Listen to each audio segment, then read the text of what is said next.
পবিত্র কালামুল্লাহ শরীফের প্রথম সূরার নাম সূরাতুল ফাতিহা। সূরা ফাতিহার অনেকগুলি নাম রয়েছে, তার মধ্যে প্রধান দুটি নাম, একটা হলো সূরাতুল ফাতিহা আর একটা হলো সূরাতুল হামদ বা আল হামদ সূরা। আল্লাহ রাব্বুল আলামিন কোন সূরার নাম যখনই রেখেছেন তখন কয়েকটা বিষয় লক্ষণীয়। সূরার নামগুলো রাখা হয় হয়তো সূরার প্রথম শব্দের উপরে লক্ষ্য করে, না হয় সূরার অর্থের দিকে লক্ষ্য করে, না হয় সূরার ফজিলতের দিকে লক্ষ্য করে, না হয় সূরার মধ্যবর্তী সূরার মধ্যের যে কোনো এক আয়াতের উপরে লক্ষ্য করে, না হয় সামগ্রিক দিক বিবেচনা করে সূরার নাম রাখা হয়। সূরাতুল হামদের নাম আল হামদু কেন রাখা হলো? কারণ আল হামদু দিয়ে সূরা শুরু। কি শব্দ দিয়ে শুরু? আল হামদু শব্দ দিয়ে এই সূরাটি শুরু করা হয়েছে বিধায় এই সূরার নাম রাখা হয়েছে আল হামদু সূরা বা সূরাতুল হামদ। আল্লাহ রাব্বুল আলামিন 30 পারা কালাম, আল্লাহ তাআলার পবিত্র কুদরতি জবানের কথাগুলো এই সূরা ফাতিহার মাধ্যমে শুরু করা হয়েছে। ফাতিহা ফাতহুন থেকে, ফাতহুন মানে খোলা, আরম্ভ করা, উন্মোচন করা, শুরু করা। যেহেতু আল হামদু সূরার মাধ্যমে পবিত্র কালামুল্লাহ শরীফের উন্মোচন হয়েছে, শুরু হয়েছে, এজন্য সূরাতুল ফাতিহার নাম ফাতিহা করে রাখা হয়েছে। সূরাতুল ফাতিহার আরেক নাম উম্মুল কুরআন। কি জোরে বলেন? অর্থ কোরআনের মা। অর্থ কি? উম্মুল কুরআন করে কেন রাখা হলো? কারণ হলো মুফাসসিরিন ইকরাম বলেন সূরাতুল ফাতিহা হলো কোরআনের মা, এজন্য সূরাতুল ফাতিহার মধ্যে যা আছে 30 পারা কোরআন হলো সেই সূরাতুল ফাতিহার ব্যাখ্যা। পুরা কোরআনে যা আছে সূরাতুল ফাতিহার মধ্যে তাই আছে। এজন্য সূরাতুল ফাতিহাকে কোরআনের মা বলা হয়েছে। সূরাতুল ফাতিহার আরেক নাম সূরাতুশ শিফা, রোগ মুক্তির সূরা। কি সূরা? দেখছো কথা কয় না, আরো জোরে বলেন। রোগ মুক্তির সূরা কেন বলা হলো? রাসূল করিম সাল্লাল্লাহু আলাইহি ওয়াসাল্লাম বলেন সূরাতুল ফাতিহার মধ্যে এমন কোন চিকিৎসা বাকি নাই যেই চিকিৎসা সূরাতুল ফাতিহার মাধ্যমে হয় না। শুধুমাত্র মৃত্যু ব্যক্তিকে সূরা ফাতিহা বাঁচাতে পারে না, বাকি যত রোগ আছে সব রোগের শিফা সূরাতুল ফাতিহার মধ্যে নিহিত। এই সূরা আপনারা মুখস্থ পারেন? জোরে বলেন, আরো জোরে বলেন। কে কে পারেন না হাত উঠান।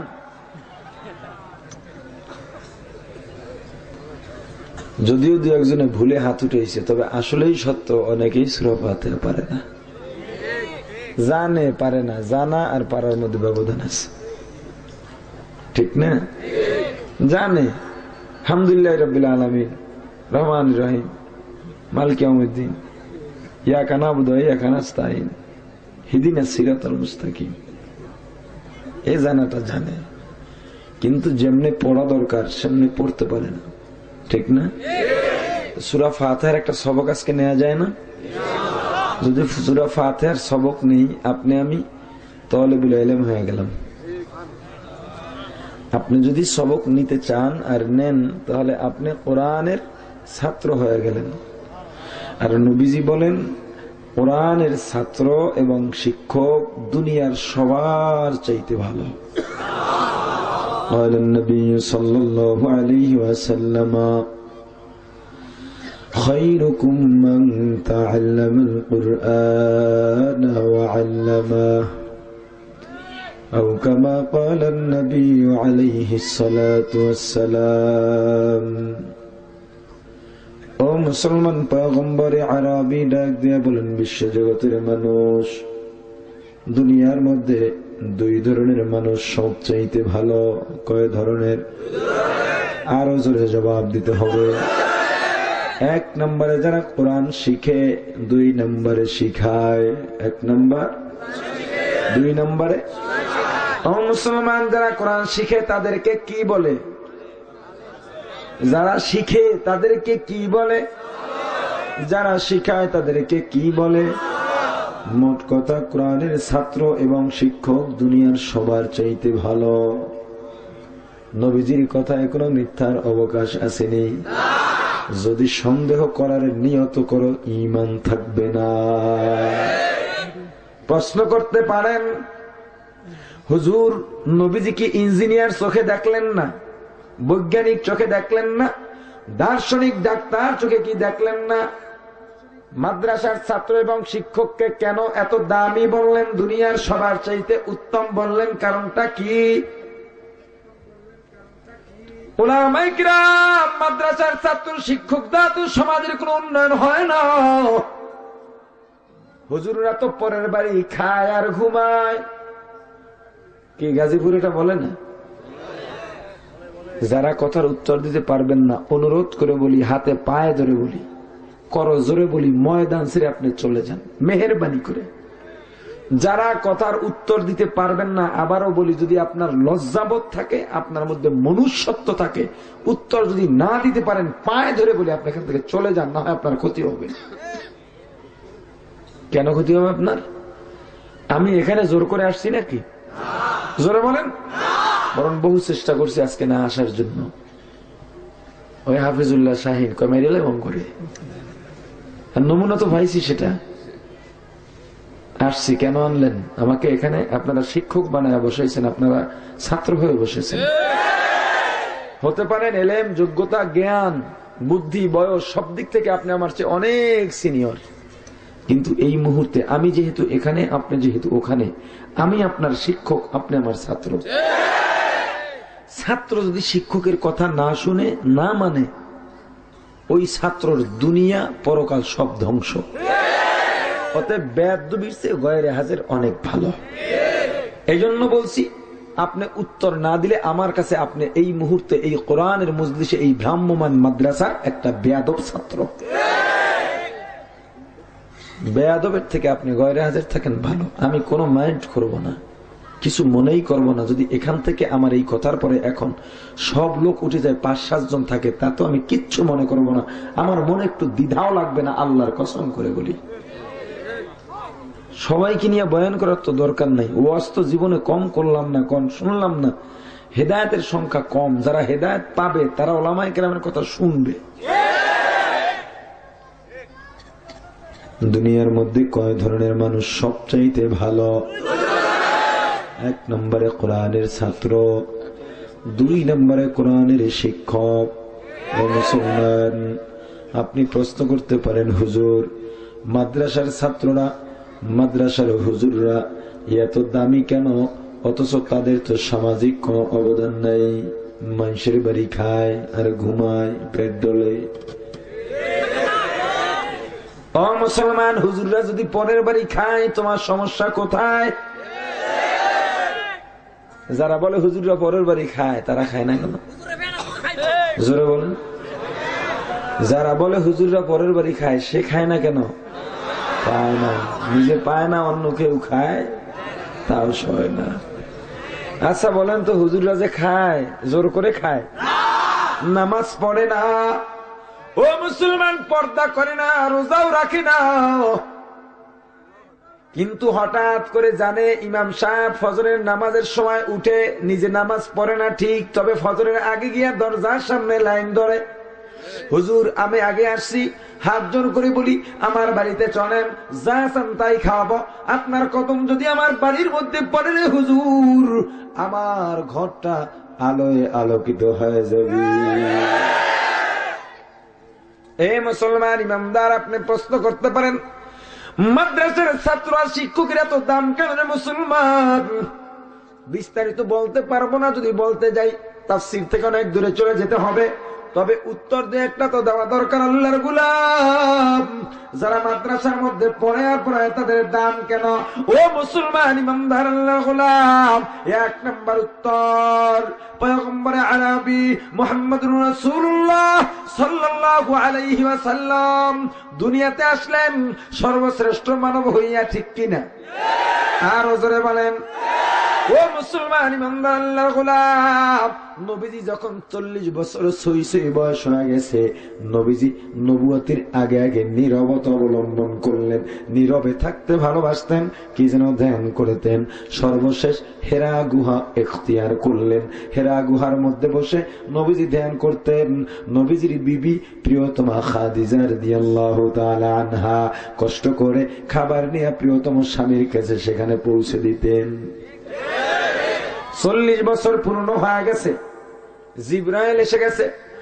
এ পয়গম্বর ইকরা, আপনি পড়েন। নবীজি ডাক দিয়া বললেন, মা আনা বিকারিন, আমি পড়তে পারি না।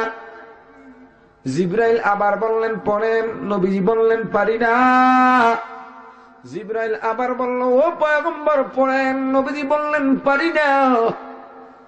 এবার জিবরাইল বললেন, ইকরা বিসমি রাব্বিকাল্লাযী খালাক, ও পয়গম্বর আপনি পড়েন আপনার প্রভুর নামে যিনি আপনাকে সৃষ্টি করেছেন। নবীজি পড়া শুরু করে দিলেন, ইকরা বিসমি রাব্বিকাল্লাযী খালাক খালাকাল ইনসানা মিন আলাক ইকরা ওয়া রাব্বুকাল আকরাম الذي علم بالقلم علم الإنسان ما لم يعلم 5% কয়েন। এ পয়গম্বর ইকরা, নবীজি বলছেন পারি না, ইকরা পারি না। যখনই বললেন আপনার প্রভুর নামে পড়েন, তখনই পড়া শুরু করলেন।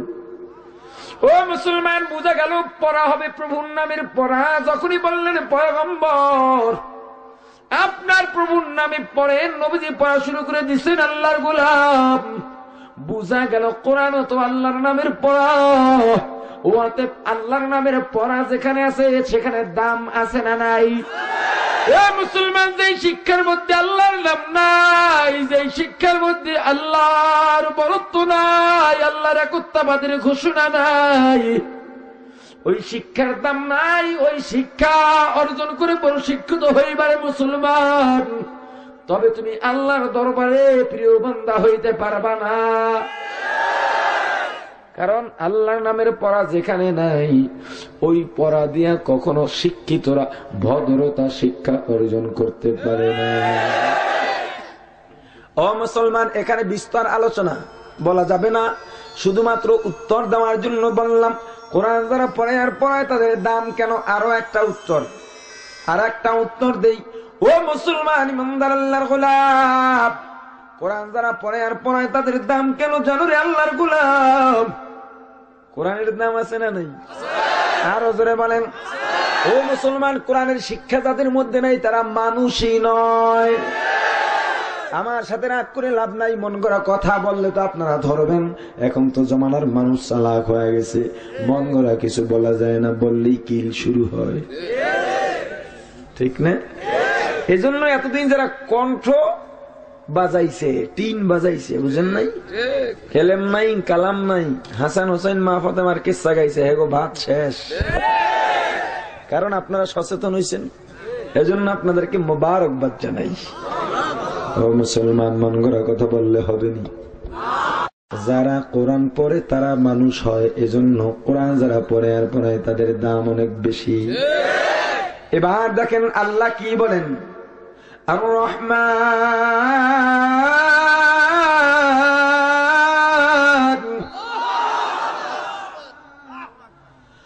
আর রহমান আল্লামাল কুরআন।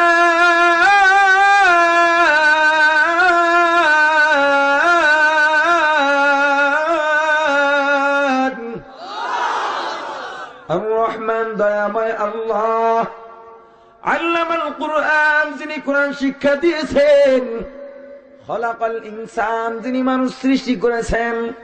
ও মুসলমান ইমানদার আল্লাহর গোলাম, আল্লাহ রাব্বুল আলামিন ধারাবাহিক কাজ পছন্দ করেন। যারা ধারাবাহিকতা রক্ষা করে তাদেরকেও আল্লাহ পছন্দ করেন। তরতিবতা আল্লাহ রাব্বুল আলামিন অবলম্বন করছেন। কিন্তু সূরাতুর রহমানের মতো এত বড় দামি সূরা, যেই সূরা কিয়ামতের ময়দানে জান্নাতীদের মনে প্রশান্তি দেওয়ার জন্য আল্লাহ রাব্বুল আলামিন নিজেই তেলাওয়াত করে শোনাবেন। সূরাটার নাম কি? সূরাতুর রহমান। ও মুসলমান, এই সূরার দাম আছে না নাই? এই সূরার মধ্যে আল্লাহ তরতিব পরিপন্থী কথা কেন বললেন? কি তরতিব পরিপন্থী দেখেন তো। ও মুসলমান, বলেন দুনিয়ার মধ্যে আগে মানুষের জন্ম হয় না কোরআনের শিক্ষা হয়? বুঝছে কথা বলেন। আগে মানুষের জন্ম না কোরআনের শিক্ষা? আসতে কনকা। অথচ আল্লাহ উল্টা বললেন কেন?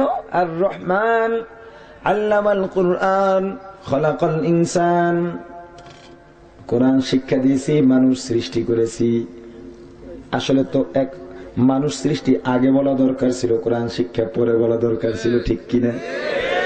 আর রহমান আল্লামাল কুরআন খলাকাল ইনসান।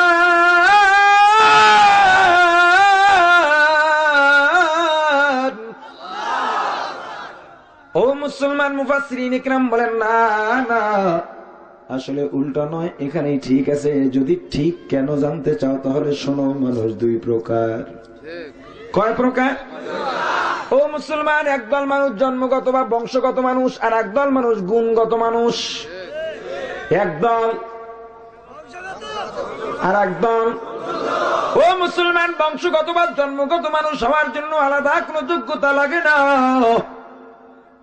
মা বাবার ঔরস থেকে জন্ম নিলেই একজন জন্মগত বা বংশগত মানুষ হয়। এই মানুষগুলো যতক্ষণ পর্যন্ত কোরআনের গুণে গুণান্বিত না হয় ততক্ষণ পর্যন্ত আল্লাহর দরবারে মানুষ নয়। যারা কোরআনের শিক্ষা অর্জন করে, কোরআনের শিক্ষা অর্জন করার পরে মানুষটা আল্লাহর দরবারে মানুষ হিসেবে বিবেচিত হয়। ও মুসলমান ইমানদার, কোরআন যারা পড়ে আর পড়ায় তাদের দাম কেন বেশি? এই উত্তরটা একটু লম্বা, তবুও বলতে হবে। ও আল্লাহর গোলাম, কোরআনের প্রধান দিক দুইটা। কয়টা? আর জোরে বলেন। এক নম্বরে শব্দ, দুই নম্বরে অর্থ। শব্দ ছাড়া কোরআনের কোন অস্তিত্ব নাই, অর্থ ছাড়া কোরআনের কোন মূল্য নাই। অর্থ ছাড়া কোরআনটা তো মূল্যহীন, অর্থহীন। হাট্টিমা টিম তারা মাঠে পারে ডিম। শব্দ আছে, অর্থ আছে নাকি?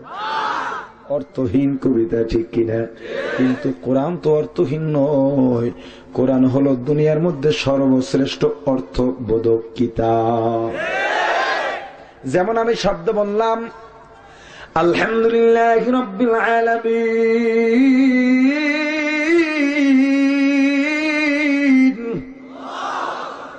শব্দ বললাম, যদি অর্থ না থাকতো কোরআনের কোনো মূল্য থাকতো না। ও মুসলমান, অর্থ বললাম আলহামদুলিল্লাহি রাব্বিল আলামিন, সমস্ত প্রশংসা আল্লাহর, যিনি সমগ্র জগতের প্রতিপালক। সমস্ত প্রশংসা কার? শব্দ এবং অর্থের মধ্য দিয়ে আর একটা জিনিস বের হয়, যার নাম মূল তত্ত্ব তাফসীর বা ব্যাখ্যা। ও মুসলমান, মূল তত্ত্ব তাফসীর বা ব্যাখ্যার প্রয়োজন কি? যারা মাদ্রাসায় পড়ে নাই, যারা তাফসীর পড়ে নাই, যারা মাদ্রাসার মধ্যে ধারাবাহিকভাবে দাওরা পাশ করে নাই, তাফসীর পড়ে নাই, ও মুসলমান, বঙ্গানুবাদ দেখে কোরআনের তরজমা তাদের জন্য পড়া জায়েজ নাই, জায়েজ নাই, জায়েজ নাই। কারণ কোরআনের ব্যাখ্যা যদি না জানে শুধুমাত্র অর্থ দ্বারা পথভ্রষ্ট হবে। অর্থ দ্বারা কি হবে? যেমন আমি অর্থ বললাম সমস্ত প্রশংসা কার?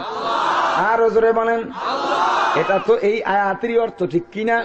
কিন্তু আপনি যদি তাফসীর না জানেন, এই আয়াতের অর্থ দিয়ে একটা আয়াত দ্বারাই আপনার পথভ্রষ্ট হওয়া যথেষ্ট। কারণ আপনি যখন দেখবেন আল্লাহ বলছেন সমস্ত প্রশংসা আল্লাহর, কিন্তু না না, কিন্তু আমরা তো সব প্রশংসা আল্লাহর দেখি না, মানুষেরও প্রশংসা করি, বস্তুরও প্রশংসা করি। যেমন শিল্পীর কণ্ঠ যদি ভালো হয়, শিল্পীর প্রশংসা করা হয়। ও মুসলমান, রাঁধুনির রান্না যদি ভালো হয়, রাঁধুনির প্রশংসা করা হয়। আম কাঁঠাল যদি মিষ্টি হয়, ফলের প্রশংসা করা হয়, তাহলে আল্লাহ বললেন সমস্ত প্রশংসা আল্লাহর, সেটা মিলল কোথায়? কোরআন তাহলে মিথ্যা? নাউযুবিল্লাহ। ও মুসলমান ইমানদার, আল্লাহ যে বললেন মানুষের প্রশংসা হয়, আল্লাহ যে বললেন সব প্রশংসা আল্লাহর, দুইটা কথার ভিতরে মিল হবে কিভাবে, এটা জানার জন্য তাফসীর জানা প্রয়োজন। ও মুসলমান, এবার দেখেন তো শিল্পীর কণ্ঠ যে এত সুন্দর, নিজের থেকে বানাইছে না কেউ দান করছেন? কে দান করছেন? ও মুসলমান, আমের মিষ্টতা নিজের থেকে অর্জন হয়েছে না কেউ দান করছেন? কাঁঠালের মিষ্টতা কে দান করছেন? আঙুরের মিষ্টতা কে দান করছেন? কমলার মিষ্টতা কে দান করছেন? যদিও ব্যক্তি বা বস্তুর প্রশংসা করা হয়, মূলত সব প্রশংসা গিয়া জমা হয় আল্লাহর প্রশংসার ঝুলিতে। অতএব কোনো দ্বন্দ্ব নাই, কি নাই? মূল তথ্য বা তাফসীর বোঝার পরে, যখন মানুষের থেকে শোনার পরে বা জানার পরে বা নিজে পড়ার পরে মানুষ তাফসীর গুলো জানতে পারবে, কোরআনের মূল মর্ম বুঝতে পারবে, তখন কোরআনের মাধ্যমে মানুষের অপবিত্র আত্মা পবিত্র হয়ে যায়। এজন্য কোরআন যারা পড়ে আর পড়ায় তাদের দাম দুনিয়ার মধ্যে সবচাইতে বেশি। ও মুসলমান, আত্মা শুদ্ধ হলেই এত দাম কেন?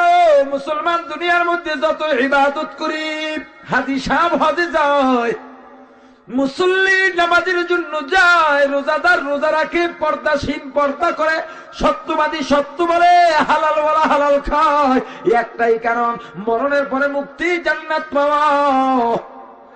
ও মুসলমান, এই জান্নাত পাবে কারা জানো? আত্মা শুদ্ধ যাদের, তারা। আত্মা যাদের শুদ্ধ নয় তারা জান্নাত পাবে না। আত্মা যাদের শুদ্ধ তারাই জান্নাত পাবে। ও মুসলমান ইমানদার আল্লাহর গোলাম, জান্নাতের দাম আছে না নাই? জান্নাতের দাম কেমন জানো? জান্নাতের দেয়ালের একটা ইট যদি বিক্রি করা হয়, জান্নাতের দেয়ালের একটা ইট যদি ক্রয় করতে চাও, দুনিয়া যদি কোটিবার বিক্রি করা হয়, কোটিবার বিক্রি করা মূল্য দিয়া জান্নাতের দেয়ালের একটা ইট কেনা যাবে না। জান্নাতের দাম আছে না নাই? এত দামি জিনিস পাওয়া যাবে আত্মা শুদ্ধের মাধ্যমে। জান্নাত যেহেতু দামি, আত্মা শুদ্ধের মাধ্যমে যেহেতু জান্নাত পাওয়া যাবে, আত্মা শুদ্ধ দামি। আত্মা শুদ্ধ যেহেতু কোরআনের মাধ্যমে হয়, কোরআনটাও দামি। কোরআন যারা পড়ে আর পড়ায়, যেখানে পড়ানো হয়, পড়নেওয়ালা পড়ানেওয়ালা এবং মাদ্রাসাও সব চাইতে দুনিয়ার মধ্যে দামি। ও মুসলমান, কোরআনের মাধ্যমে যে আত্মা শুদ্ধ হয় প্রমাণ লাগবে কিনা?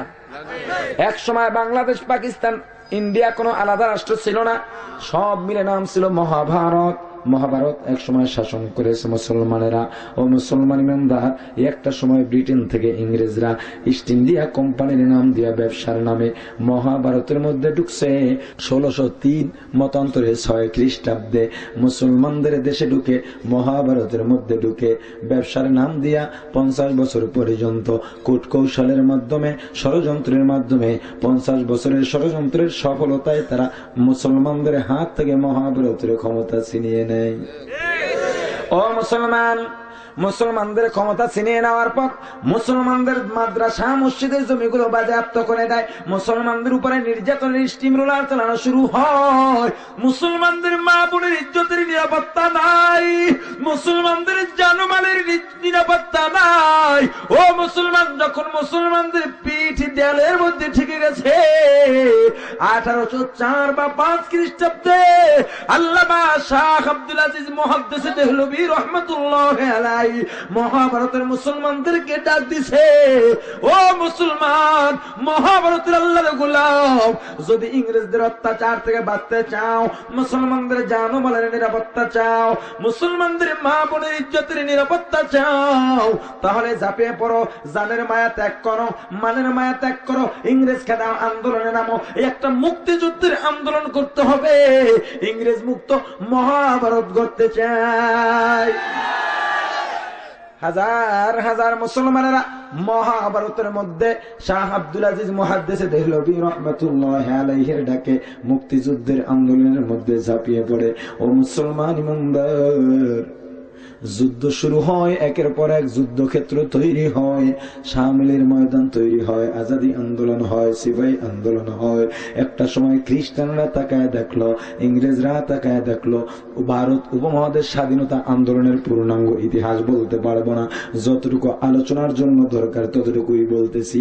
ও মুসলমান, ইংরেজরা একটা সময় দেখলো মুসলমানদের হাতে তো কোনো অত্যাধুনিক অস্ত্র বোমা নাই, পুলিশ আমাদের, সেনাবাহিনী আমাদের, সব আমাদের, অস্ত্র আমাদের, ক্ষমতা আমাদের, আমাদের সংখ্যা বেশি, এরপরে মুসলমানদের সাথে কেন পারি না? কারণ মুসলমানদের হাতে একটা অস্ত্র আছে, যেই অস্ত্রের কাছে অমুসলিমদের অত্যাধুনিক অস্ত্র বোমা ভোতা হয়ে যায়। 1864 খ্রিস্টাব্দে ব্রিটেনের রাজধানীর মধ্যে ইংরেজ লিডাররা বৈঠকে বসে, মুসলমানদের সাথে যুদ্ধে কেন পারি না, কারণ উদ্ঘাটন করতে হবে। তারা কারণ খুঁজতে খুঁজতে খুঁজতে খুঁজতে দেখলো মুসলমানদের হাতে যদিও অস্ত্র নাই, পিস্তল নাই, বন্দুক নাই, মিসাইল নাই, বোমা নাই, ট্যাঙ্ক নাই, বিমান নাই, হেলিকপ্টার নাই। ও মুসলমান, তবে মুসলমানদের এমন একটা অস্ত্র আছে, যে অস্ত্রের নাম ঈমান। ওই ঈমানী নামের অস্ত্রের কাছে অত্যাধুনিক অস্ত্র বোমা কুলায় না, দুনিয়াও কুলায় না। ঈমানের এত পাওয়ার, এত পাওয়ার, শাহজালাল রহমাতুল্লাহ আলাইহি একটা আজানের ধ্বনিতে গৌর গোবিন্দ নেস্তনাবুদ হয়ে গেছে। ঈমানের পাওয়ার আছে না নাই? আর হুজুরা বলেন ঈমানের পাওয়ার আছে না নাই? এই ঈমানী অস্ত্রে কিসের দ্বারা ধার হয়? উদ্ঘাটন করলো, গবেষণা করলো, ঈমানী অস্ত্রে ধার কিসের দ্বারা হয়? বলল ঈমানী অস্ত্রে ধার হয় মুসলমানদের ধর্মীয় গ্রন্থ আল্লাহর পক্ষ থেকে, তার কালাম পবিত্র কোরআনের তেলাওয়াতের মাধ্যমে তাদের ঈমানী অস্ত্রের মধ্যে ধার হয়। তো কি করা যাবে?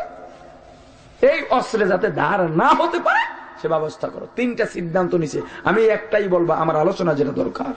3টা সিদ্ধান্ত নিছে 1864 সাল থেকে 3 বছর 67 সাল পর্যন্ত। এই 3 বছরের মধ্যে 3টা মিশন তারা পরিপূর্ণ করবে।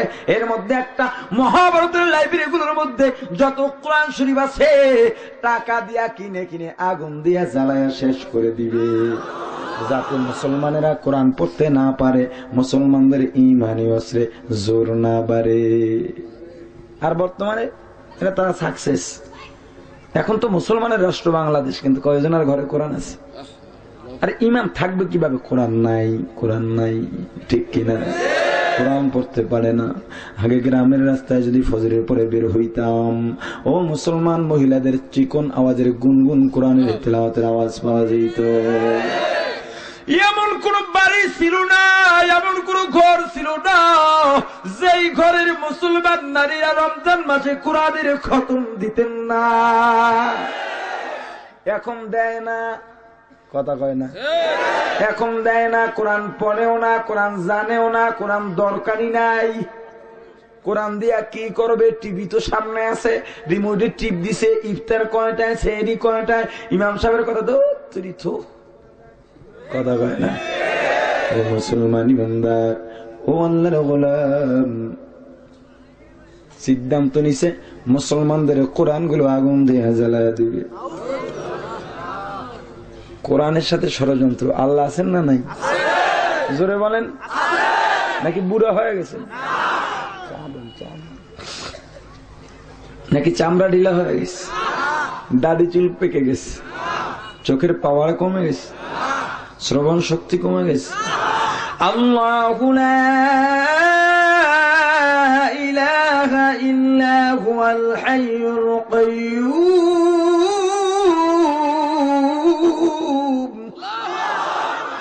আল্লাহ চিরস্থায়ী, চিরঞ্জীব। আল্লাহ, আল্লাহর লয় নাই, ক্ষয় নাই, আল্লাহর শুরু নাই, শেষ নাই।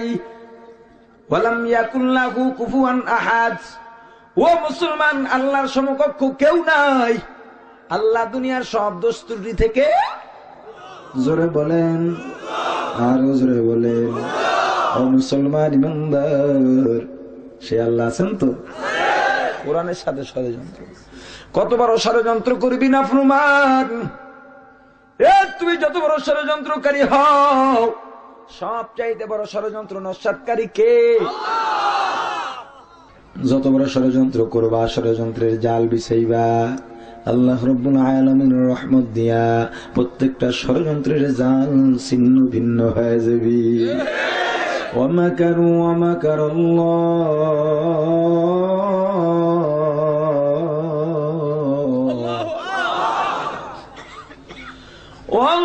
ওয়াল্লাহু খায়রুল মাকিরিন।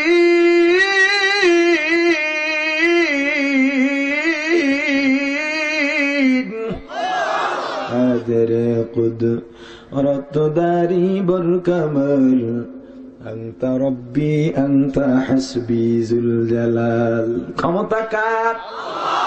আরো জোরে, আরো জোরে। হায়াতের মালিক কে? মৌতের মালিক কে? সন্তান দেওয়ার মালিক কে? শান্তি দেওয়ার মালিক কে? বাঁচায় রাখার মালিক কে? মারার মালিক কে? ও মুসলমান, সন্তান দেওয়ার মালিক কে? সুস্থ রাখার মালিক কে? অসুস্থ করার মালিক কে? শান্তি দেওয়ার মালিক কে? সুখে রাখার মালিক কে? দুঃখ দেওয়ার মালিক কে? ও মুসলমান, ধনী বানানোর মালিক কে? গরিব বানানোর মালিক কে? জোরে বলেন আল্লাহু আকবার। আর জোরে বলেন আল্লাহু আকবার। আর জোরে বলেন আল্লাহু আকবার। আল্লাহ আল্লাহ क्या मुबारक नाम है, अल्लाह अल्लाह आशिकों का काम है। कुल इन्ना सलाती व नुसुकी व महयाया व ममाती लिल्लाह व महयाया व ममाती लिल्लाहि रब्बिल आलमीन।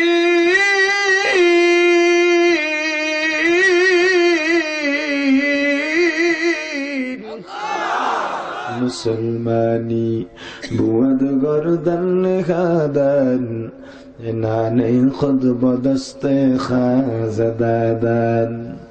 ओ मुसलमान इमानदार, ও আল্লাহর গোলাম, আর কত ঘুমাইবা ঘুমাইবা। মুসলমান হাসবে আল্লাহর জন্য, মুসলমান কাঁদবে আল্লাহর জন্য, মুসলমান খাবে আল্লাহর জন্য, মুসলমান ঘুমাবে আল্লাহর জন্য, মুসলমান বন্ধুত্ব করবে আল্লাহর জন্য, মুসলমান শত্রুতা শুরু করবে আল্লাহর জন্য, মুসলমান কামাই করবে আল্লাহর জন্য, মুসলমান খরচ করবে আল্লাহর জন্য, মুসলমান সংসার করবে আল্লাহর জন্য, মুসলমান রাজনীতি করবে আল্লাহর জন্য। মুসলমানের আল্লাহ ছাড়া কিছু থাকতে পারে না রে মুসলমান। সকল ক্ষমতার মালিক কে? জোরে বলে। চামড়ার মুখ দিয়া বললেন না অন্তর দিয়া বললেন? চামড়ার মুখ দিয়া বললেন না অন্তর দিয়া বললেন? সকল ক্ষমতার মালিক কে? যারা অন্তর দিয়া বলছেন হাতটা উঠান। হাত নামানো যাবে না, হাত নামানো যাবে না। কাঠটা অর্ধেক, কাঠটা পূর্ণ আল্লাহ দেখেন। বলেন তো সকল ক্ষমতার মালিক কে? অন্তর দিয়া বলছেন না চামড়ার মুখ দিয়া বলছেন?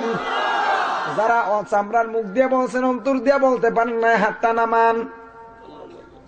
অন্তর দিয়া বলছেন, যারা অন্তর দিয়া বলছেন হাতটায় নাড়া দেন। ভালো লাগে না খারাপ লাগে? সকল ক্ষমতার মালিক কে? সকল ক্ষমতার উৎস জনগণ। আরে কয় কি? সকল ক্ষমতার মালিক কে? শেষবারের মতো জিজ্ঞাসা করি, বুঝে শুনে উত্তর দিবেন। অন্তর দিয়ে বলছেন না চামড়ার মুখ দিয়ে বলছেন? ও মুসলমান, এই কথার উপরে মরণ পর্যন্ত অটল থাকতে পারবেননি। কিন্তু মুসলমান মধ্যখানে যদি দেখা যায় আব্রাহাম লিঙ্কনের পুঁজিবাদী কুবুরি গণতন্ত্রের প্রার্থীর পক্ষে ভোট কেন্দ্রে যাইয়া কেউ দেখে না, আল্লাহ দেখেন কিনা? ও মুসলমান, আব্রাহাম লিঙ্কনের পুঁজিবাদী কুফরি গণতন্ত্রের প্রার্থীর পক্ষে সিল মারো। তুমি তো মুনাফিকি করলা, ওয়াদা ভঙ্গ করলা। ওয়াদা ভঙ্গ করা মুনাফিকের আলামত। ও মুসলমান, মুনাফিকের জন্য আল্লাহর ঘোষণা, ইন্নাল মুনাফিকিনা ফিদ দারকি আসফালি মিনান নার। মুনাফিকের অবস্থান জাহান্নামের তলদাস। ক্ষমতার মালিক কে? সম্মান দেওয়ার মালিক কে?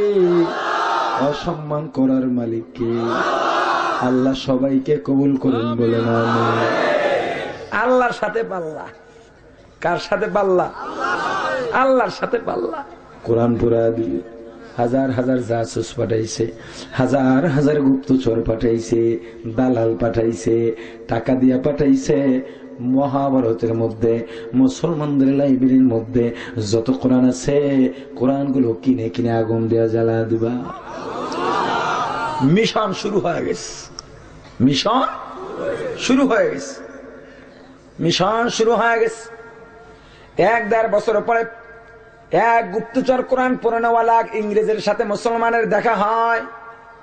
ডাক দিছি, ও মুসলমান বন্ধু, তোমরা তো আর আমাদের সাথে 2-1 বছর পরে যুদ্ধে পারবা না কেন? তোমরা যে কোরআন পড়ে ইমানি অস্ত্রে ধার বাড়াও, সেই ইমানি অস্ত্রে ধার বাড়ানোর রেট আর নাই। কোরআন আমরা পুরে আগুন দিয়া সব বর্ষ করে দিছি। মুসলমান বন্ধু শান্ত, রাগ হন নাই, শান্ত মেজাজে বললেন, এ খ্রিস্টান বল, এ ইংরেজ মালাউনের বাচ্চা বল, যেই কোরআন পড়ো দেখতে কেমন? বলে ডিকশনারির মতো। কি দিয়া বানানো? বলে কাগজ দিয়া বানানো। ভিতরে কি আছে? কালো কালি দিয়া লেখা। কথা বলতে পারেনি না, কথা বলতে পারে না। প্রতিবাদ করতে পারেনি না, প্রতিবাদ করতে পারে না। হাত আসেনি, নাই। পা আসেনি, নাই। ও কাপুরুষ, এমন একটা কোরআন পুরাইয়া বাহাদুরি দেখাও, যেই কোরআন কথা বলতে পারে না, যেই কোরআনের হাত নাই, পা নাই, যেই কোরআন কাগজ দিয়া বানানো, কালি দিয়া লেখা। আরে নাফরমান, এমন কোরআন আল্লাহ রাখছেন, যেই কোরআন হাত আছে, পা আছে, প্রতিবাদ করতে পারে, কথা বলতে পারে। বল নাফরমান বল, সেই কোরআন কি দিয়া জ্বালাবি? ইংরেজ ডাক দিয়া বলে, কোথায় সেই কোরআন? বলো, আমাকে একটু দেখাও, আমি আমার লিডারদেরকে খবর দিব, আমার প্রমোশন কে ঠেকায়, জ্যান্ত কোরআন পড়ব এবার। মুসলমান বন্ধু, তৎকালীন দিল্লির শাহী মসজিদের পাশে একটা হিফজখানা মাদ্রাসা ছিল, শুনেছি মাদ্রাসাটা এখনো আছে। ও মুসলমান, ওই মাদ্রাসার মধ্যে ইংরেজকে নিয়ে যায়। ডাক দিছে, কোরআনের হাফেজ, আমাকে একজন হাফেজের বালক দাও, একজন হাফেজের বালক দাও, যিনি 30 পারা কোরআন মুখস্থ পড়তে পারবে। ছোট্ট এক বালক দিয়া দিছে, 8-9 বছরের বালক। মুসলমান বন্ধু ডাক দিছে, বাবা কোরআনের হাফেজ, এ বাবা একটু তেলাওয়াত শুরু কর, বাবা তেলাওয়াত শুরু কর। কোরআনের বালক মধুর আওয়াজে কোরআনের তেলাওয়াত শুরু করে দিছে। তেলাওয়াত করতেছে, তেলাওয়াত করতেছে। এই একটা সময় বালকের 2 চক্ষু দিয়া পানি পড়ে, মুসলমান বন্ধুর চক্ষু দিয়াও পানি পড়ে। কিন্তু ইংরেজ একটু বাঁকা নজরে তাকায়। আহা, এই মজলিসের মধ্যে অনেক মানুষ যখন জান্নাত জাহান্নামের কথা শুনে কান্দে, কোন মজলিসে যদি মানুষ জিকির করে আর কান্দে, কোন মানুষ যদি নামাজের পরে বসে বসে কান্দে, কোন মানুষ যদি আল্লাহর দরবারে চোখের পানি ছেড়ে কান্দে, আপনার আমার সমাজে অনেক নামদারি মুসলমান আছে, বাঁকা নজরে তাকায় আর তিরস্কার করে। আছে না নাই? ও মুসলমান ইমানদার, ইংরেজ বাঁকা নজরে তাকায় আর বিরক্ত বোধ করতেছে, কি পড়তেছে আর কি তেলাওয়াত করতেছে আর কাঁদতেছে, কিছুই তো বুঝলাম না। কিন্তু তেলাওয়াত যখন অধিকাংশ হয়ে গেছে, তেলাওয়াত যখন মধ্য গেছে, তেলাওয়াত যখন আস্তে আস্তে অধিকাংশ তেলাওয়াত শেষ হয়ে গেছে, আস্তে আস্তে যখন তেলাওয়াত ভিতরের দিকে চলে গেছে, এবার ইংরেজের 2 চক্ষু দিয়েও পানি পড়া শুরু হয়ে গেছে। এ মুসলমান, কোরআনের পাওয়ার আছে না নাই? এক গরিব বান্দা মানুষের বাড়ি কাজ করে, কিছু টাকা পয়সা পায়, সন্ধ্যাবেলা ওই পারিশ্রমিক দিয়া বাজারের মধ্যে যায়, আটা আনে, রুটি আনে, বিবি আর স্বামী মিলে খায়। প্রতিদিনের ন্যায় আজও বাজারে গেছে রুটি কেনার জন্য। হঠাৎ করে চার রাস্তার মোড়ের মধ্যে একটা আওয়াজ পায়, এ বাজারের আগমন মুসল্লিরা, এ বাজারে আগত আগন্তুকরা, এখানে আল্লাহর কালাম পাওয়া যায়, আল্লাহর কালাম পাওয়া যায়। কে কে আল্লাহর কালাম কিনবা? গরিব দৌড় দিছে, ভাই আল্লাহর কালাম কি? বলে সর্বশ্রেষ্ঠ গ্রন্থের নাম আল্লাহর কালাম। আল্লাহর কালাম আল্লাহর কুদরতি জবানের কথা। আল্লাহর কালাম কিনলে কি হয়? যার ঘরে আল্লাহর কালাম থাকে তার ঘরে রহমতের ফেরেশতা থাকে। কয় আমাকে আল্লাহর কালাম দাও, কত টাকা লাগবে? এত টাকা। পকেটে হাত দিয়ে দেখে যত টাকা আছে কালামের দাম তত টাকা। খাবে কি? না খায়া থাকবো একদিন, তবু আল্লাহর রহমতের ফেরেশতারা যেই কালাম ঘরের মধ্যে নিলে ঢুকবে, সেই আল্লাহর কালাম ঘরের মধ্যে ঢুকাতে চাই। ও মুসলমান, গরিব কৃষক শ্রমিক একটা কোরআন কিনে বাড়ির মধ্যে চলে যায়, এদিকে বিবি অনাহারি গভীর রাত পর্যন্ত অপেক্ষা করতেছে। স্বামী গিয়া বলে, ও বিবি, খাবার আনতে পারি না, আল্লাহর কালাম আনছি। বিবি রাগ করিস না। বিবি ডাক দিয়া বলে, স্বামী আল্লাহর কালাম দিয়া কি হয়? বলে আল্লাহর কালাম ঘরের মধ্যে থাকলে আল্লাহর রহমতের ফেরেশতা আসে। কয় তুমি ভালো কাম করছো। এই জামানার দায়ুস মার্কা বউ গুমতো না। দিয়েছো মাদ্রাসায় 10,000 দাও দাও দাও দাও। তোমার ঘরে আইসা আমার জীবনটাই শেষ হয়ে গেছে। একটা আংটি চুংটি পাইলাম না, একটা চুরি পাইলাম না, বড় দানশীল হয়ে গেছো। হ্যাঁ, হাতেম তাই হয়ে গেছে। আপনাদের অঞ্চলে মনে হয় বলে নাকি? অধিকাংশ পুরুষরা দান করতে পারে না ঘরের ওই মহিলার কারণে। ও মুসলমান ইমানদার আল্লাহর গোলাম, ও মুসলমান, আর কত বুঝাবো?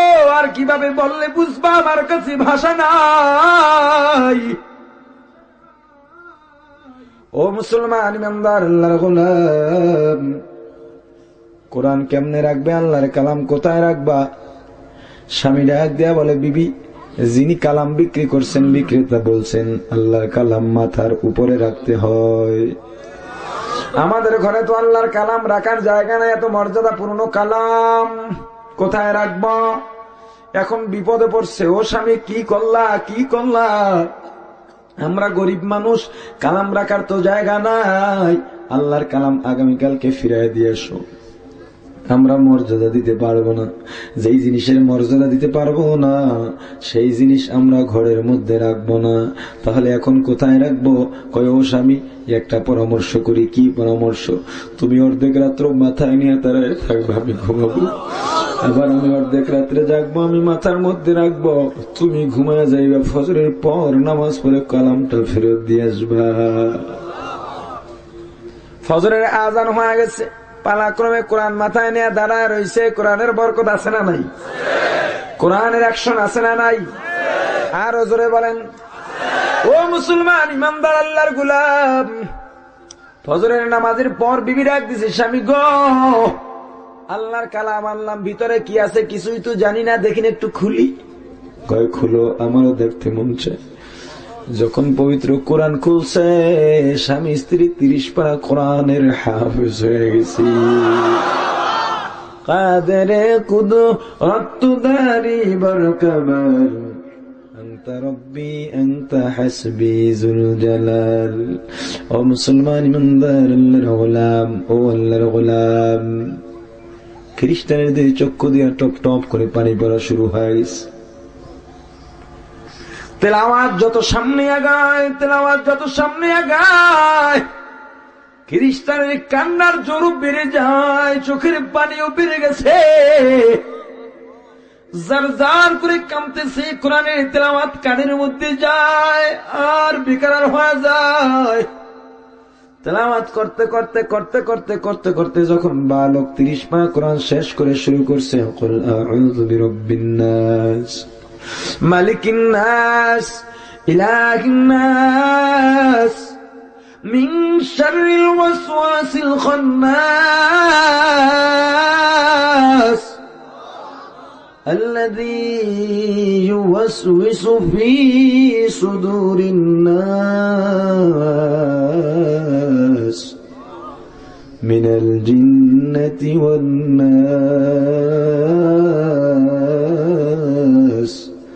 صدق الله العظيم বলে কোরআন বন্ধ করে দিছে।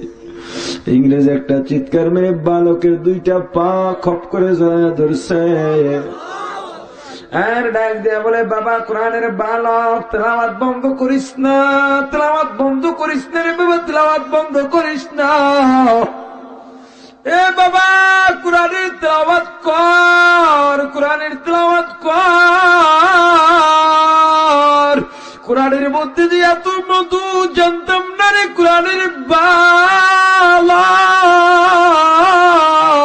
কোরআনের মধ্যে এত মজা আগে যদি জানতাম আমি কোরআনের হাফেজ খাদেম হয়ে যাইতাম রে বালক। কোরআনের তেলাওয়াত বন্ধ করিস না বাবা, কলিজা ফেটে মারা যাবো রে। এ মুসলমান বন্ধু, তুমি যদি আমার মাতৃভূমির মধ্যে যাও, আমার মা বাবা বাপ দাদা রেখে জানাইবা তোমাদের যেই সন্তানকে মহাভারতের মধ্যে পাঠাইছো কোরআনটা আগুন দিয়া জ্বালায় দেওয়ার জন্য, উল্টো সেই কোরআন তোমাদের সন্তানের অন্তরে কুফরিকে জ্বালাইয়া ইমানের নূর ঢুকাইয়া আত্মাটা শুদ্ধ বানা দিছি। ও মুসলমান, একজন ইংরেজ, একজন কাফের, একজন মুশরিকের অন্তরটা যদি কোরআনের তেলাওয়াতে পরিষ্কার করে দিতে পারে, ও মুসলমান, মুসলমান যদি কোরআনের তেলাওয়াত করত, কোরআনের সাথে সম্পর্ক রাখত, মুসলমান আর বিল্লাহ হয়ে যেত, মুত্তাকি মুকাররাবিন হয়ে যেত, ঠিক কিনা? কোরআন যারা পড়ে আর পড়ায় তাদের দাম কেন? কোরআনের দ্বারা আত্মা শুদ্ধ হয়। জোরে বলেন। এই কোরআনের ছাত্র আপনারা হইতে চান কিনা? জোরে বলেন। এ মুসলমান, কি মনে করছো মাদ্রাসা বা টুপিওয়ালা উলামায়ে কেরামের বুদ্ধি নাই, টুপিওয়ালার বুদ্ধি নাই? না না, বরং বুদ্ধিমানের বুদ্ধি, জ্ঞানীর জ্ঞান যেখানে শেষ, টুপিওয়ালার জ্ঞান কেবল সেখান থেকে শুরু।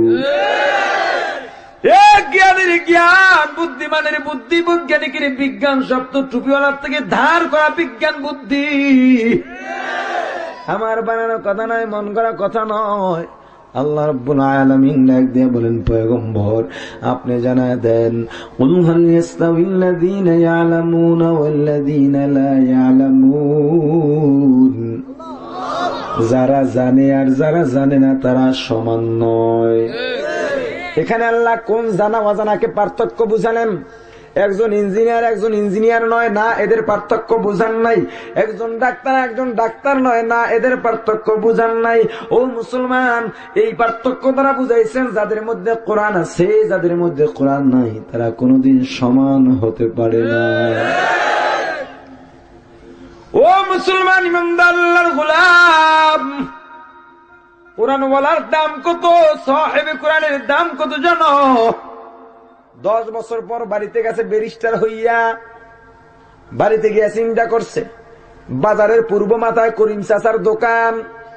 10 বছর আগে বন্ধু বান্ধব নিয়ে আড্ডা দিতাম, চা পান করতাম, পান খাইতাম, মাঝে মাঝে লুকাইয়া 2-1টা মোমবাতিতে টানও মারতাম। দেখি করিম চাচা আছে না ডেভেলপ হইছে। পানের দোকান বাদ দিয়া এখন কফির দোকান হইছে কিনা, কফির দোকান বাদ দিয়া এখন ফাস্টফুডের দোকান হইছে কিনা। কিন্তু না, করিম চাচার দোকানে গিয়া দেখে চাচা আছে, আগের মতো শক্ত নাই, চামড়া ঢিলাও হয়ে গেছে, দাড়ি চুল পেকে গেছে। আসসালামু আলাইকুম, না আসসালামু আলাইকুম চাচা, কেমন আছেন? কথা না, কে তুমি? আমাকে চিনলেন না? আমি অমুকের সন্তান অমুক। কয় বাবা 10 বছর পরে দেখলাম তোমার নাম ডাক শুনেছি, বড় ব্যারিস্টার হয়ে গেছো, মোটা তাজাও হয়ে গেছো, তা কেমন আছো? ভালো আছি। চাচা তুমি কেমন আছো? বাবা অনেক ভালো আছি। বেচা কিনা কেমন? খুব ভালো। কত করে হয়? কোনদিন 50, কোনদিন 70, কোনদিন 80, ভাগ্য ভালো হলে 100 টাকাও কোনদিন বেচা কিনা হয়। ব্যারিস্টার কয় কোন কি 100 টাকাই খাই, অথচ আমার দৈনিকের খরচ 20,000 টাকা। সকালের নাস্তা কয় না ব্রেকফাস্ট, ঠিক না? আমার মেয়ের বিউটি পার্লার খরচ, বিবির বিউটি পার্লারের খরচ, আমার ছেলের বাইকের তৈল 20,000 ওভার হয়ে যায়। চাচায় ডাক দিয়ে বলে বাবা যদিও 100তে 20,000-এর চাইতো বরকত, কারণ আমার কামাই হালাল। এ মিয়া আমারটা হারাম নাকি? তোমারটা তো হারাম বলি নাই, আমারটা হালাল সেটা জানিস। ও মুসলমান, হালালে আরাম না হারামে আরাম? হালালে বরকত না হারামে বরকত? সমাজের মধ্যে গরু বেশি দেখা যায় না কুকুর বেশি দেখা যায়? গরু বাচ্চা দেয় কয়টা? কুকুর বাচ্চা দেয় কয়টা? কুকুর জব হয় কয়টা? গরু জব হয় কয়টা? কোটি কোটি গরু জব হয়, বাচ্চা হয় একটা। কুকুর একটা জব হইল না, বাচ্চা দিল কয়েকটা। এরপরেও গরুর সংখ্যা বেশি কেন জানো রে মুসলমান? গরু হালাল, হালালে বরকত, কুকুর হারাম, হারামে বরকত নাই। এ মুসলমান, অতএব যারা হারাম খায় ওরা তো কুত্তা মার্কা কামাই করে। রাগ করেন নাই তো? আজকে তো কিছুই কই না। ও মুসলমান ইমানদার, ও আল্লাহর গোলাম, চাচা কয় বাবা তুমি রাগ করো কেন? আমার কামাই হালাল, তোমারটা তো হারাম বলি নাই। ঠিক আছে, 20,000 ডেলি খরচ করো। তোমার বাড়ির পাশে একটা মাদ্রাসা, ওই মাদ্রাসার মধ্যে কত গরিব ছাত্র লেখাপড়া করে, কত এতিম। মাদ্রাসা বন্ধ হয়ে যায়, সবাই বাড়িতে চলে যায়, এতিম ছাত্রগুলো মাদ্রাসার পিলার ধরে দাঁড়ায় থাকে আর চোখের পানি ছেড়ে কান্দে, পথের দিকে তাকায় তাকায় কান্দে। ও মুসলমান ইমানদার, প্রতি বছর কোরবানিতে বাড়িতে যাই, বাড়িতে কোরবানি দেই, কিন্তু 2 বছর পর্যন্ত যাইতে পারি না। গতবারের আগের বার একটা ছাত্র বাড়িতে যাবে, বাড়ির জায়গায় নেই, কোরবানিও দিতে পারে না, গরিব মানুষ মাদ্রাসায় রইছে। আমি চিন্তা করলাম আমার মাদ্রাসার ছাত্র একজন অধীনস্থ, সে বাড়িতে যায় না, আমি কিভাবে বাড়িতে কোরবানি দিব? বাড়িতে কোরবানি দিছি, ঠিক টাকা পাঠাইছি, কিন্তু নিজে যাই নাই। এবারও একই কারণে যাইতে পারি নাই। ও মুসলমান ইমানদার, অথচ তোমার বাড়ির পাশের মাদ্রাসা, গরিব ছাত্র, এতিম ছাত্র, একদিনে তো খবর নিলা না। এ পর্দালের মা, ইলিশ মাছ ভাজো, কয়েকবারই ঘ্রাণ ছাড়া যায় রে মা। ওই গরিব ছাত্ররা রাস্তা দিয়া হাঁটে, তোমার ইলিশ মাছ ভাজির ঘ্রাণ পায়, পাওয়ার সঙ্গে সঙ্গে চোখের পানি ছেড়ে কান্দে। কেন জানো? ঘ্রাণ পাওয়ার সাথেই তার ইলিশ মাছ খাইতে মন চায়, কিন্তু চিন্তা করে দেখ আমার মা নাই, বাবা নাই, চাইলেও পারবো না। আল্লাহর দরবারে দোয়া করে আর কান্দে, আল্লাহ তুমি আমাকে দুনিয়ার লোভ সামলানোর তৌফিক দিয়া দাও। আর যেগুলা গরিব সেগুলাই আল্লাহ কবুল করে, ঠিক কিনা? ও মুসলমান, আল্লাহ কবুল করছেন কিনা জানি না। আমার বাবা কিন্তু বড় ধনী মানুষ ছিলেন না, মানুষের বাড়ি কাজ করতেন। একটা সময় পেটের মধ্যে ক্ষুধার যন্ত্রণায় গামছা বেঁধে কাজ করতেন, কিন্তু একটাই চাওয়া ছিল, আমার সন্তান কামাই করে খাওয়াবে। আমি চাই না আমার সন্তানগুলো আল্লাহওয়ালা হবে, আল্লাহকে চিনবে। আমি মারা যাওয়ার পরে আমার সন্তান যেন আমার জানাজা দিতে পারে, কবর জিয়ারত করতে পারে। বাহাদুরি দেখাও, কত টাকার মালিক হইছো, তুমি মারা যাওয়ার পর সন্তান জানাজা দিতে পারবে না, এমন যোগ্যতা তোমার সন্তানের নাই, এমন শিক্ষা দিতে পারো না, তুমি কিছুই না, তুমি কিছুই অর্জন করতে পারো না, তুমি একটা ব্যর্থ বাবা, তোমার জীবনটাই বৃথা, ঠিক কিনা? ও মুসলমান, মাদ্রাসায় পড়তাম আমি আর বড় ভাই, 3টা লুঙ্গি পড়তাম। সকালে একজন গোসল করতাম, লুঙ্গি শুকাইতো, আর একজন দুপুরে গোসল করতাম। অন্যান্য ছাত্র ভাইরা ভালো ভালো খাবার খাইতো, আমরা তাকায় থাকতাম আর চোখের পানি ছেড়ে খাতাম। ও মুসলমান, কত কষ্ট যে করলাম। আজকে এত খাবার, এত টাকা, এত সম্মান, এত খাবার কে খায়? একটা সময় খাইতে পারি নাই, ছাত্ররা খাইছে, তাকায় তাকায় কাঁদছি। মাদ্রাসার মধ্যে শুধুমাত্র ডাল দিছে, ভর্তা কেনার মতো টাকা পয়সাও ছিল না। আল্লাহ কবুল করছেন কিনা জানি না, তবে যে কষ্ট করছি মুসলমান চোখের সামনে যারা কষ্ট করছে তাদেরকে আল্লাহ কবুল করছেন, ঠিক কিনা? আর জোরে বলেন ঠিক কিনা? মুসলমান ইমামদার ম্যাজিস্ট্রেট ব্যারিস্টারের মেজাজ গরম হয়ে গেছে। কি কইলেন? মাদ্রাসায় দিব টাকা, আর জায়গা খুঁজে পাইলেন না। মাদ্রাসায় সমাজের কি উন্নয়ন হয়? এদের দ্বারা কিছু হয় না, এরা তো সমাজের বোঝা। করিম চাচায় মনে কষ্ট পাইছে, একটু ওভার কনফিডেন্স হয়ে গেছে, ডাক দেওয়া হচ্ছে বেকুফ, ব্যারিস্টার হইছ কিন্তু এখনো মানুষ হইতে পারলি না। কত বুদ্ধিমান হইছ। এই যে মাদ্রাসা তো তাকওয়ার ছোট একটা ছাত্র জানাজা পড়াইছে, ওর সাথে তুই বুদ্ধিতে পারবি না। ব্যারিস্টার খামি দিয়া খারাইছে, খামি চেনেন? ছাগুল্লা খামি দিয়া খারাইছে। আজকে বহাস করে ছাড়বো, মাদ্রাসা ছুটি হবে, তারপর প্রশ্ন উত্তর করবো। মিথ্যারে সত্য বানাই, সত্যরে মিথ্যা বানাই, ম্যাজিস্ট্রেটরে বোকা বানাই, বিচারকরে বোকা বানাই, আর ছোট্ট পিচ্চির সাথে পারবো না। এত বড় কথা দেখাই দেবো। মাদ্রাসা ছুটি হয়ে গেছে, ছোট্ট ছোট্ট বালক, মাথার মধ্যে টুপি, গায়ের মধ্যে জুব্বা, বুকের মধ্যে কোরআন, রাস্তার কিনারা দিয়া লাইন ধরে হাঁটে। মুরব্বী দেখলে সালাম দেয়, কারো গায়ে ঢিল ছুড়ে না, গালি দেয় না। ভালো লাগে না খারাপ লাগে? ও পর্দালের মা, তোমার সন্তানটা কেন মুরব্বীদের সাথে বেয়াদবি করে? ও মা, তুমি তো আব্দুল কাদের জিলানীর মা, বাইজিদ বুস্তামির মা, শাহজালালের মা, শাহপরানের মা। ও মা, তুমি তো কারি ইব্রাহিমের মা, সৈয়দ ফজলুল করিমের মা। ও মা, তুমি তো কোরআনে হাফিজের মা। ও মা, তুমি তো কোরআনে আলেমের মা। তোমার সন্তানগুলো কেন বেয়াদব হয় মা জানো?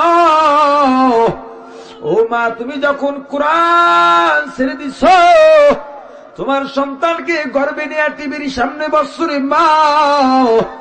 ও মা, তুমি যখন সন্তানকে গর্বে নিয়ে কানের আওয়াজ কানের মধ্যে ঢুকাও, সন্তান যখন দুনিয়ার মধ্যে আসছে, 5-6 বছর হয়ে গেছে, সন্তানকে পড়ানোর জন্য বর্ষ পড়াইতেছ।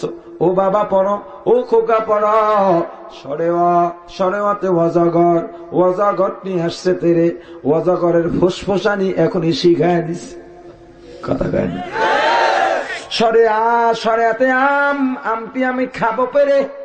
সন্তান চিন্তা করে, মায় আম খাইতে কইছে, বাইরে খাইতে কইছে, মানুষেরটা হোক হালাল হোক হারাম হোক, খামুই খামু। কথা কয় না? ও মা, সরেয়াও চিনলো, কিন্তু সাথে সাথে তোমার সন্তানটা পশু হইতেছে। এ মাগো, বরং তুমি যদি পড়াইতা সরেয়াতে অজু করো, নামাজ পড়ো। সরেয়াতে আল্লাহকে ভয় করো। সরেয়াও চিন্ত, সাথে সাথে নামাজ আল্লাহকেও চিন্ত।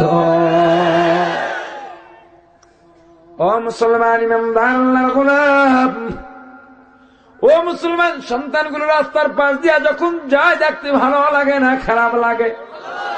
আর হজরে বলেন, দেখতে ভালো লাগে না খারাপ লাগে? চাচায় ডাক দিছে, বাবা এদিকে আয়।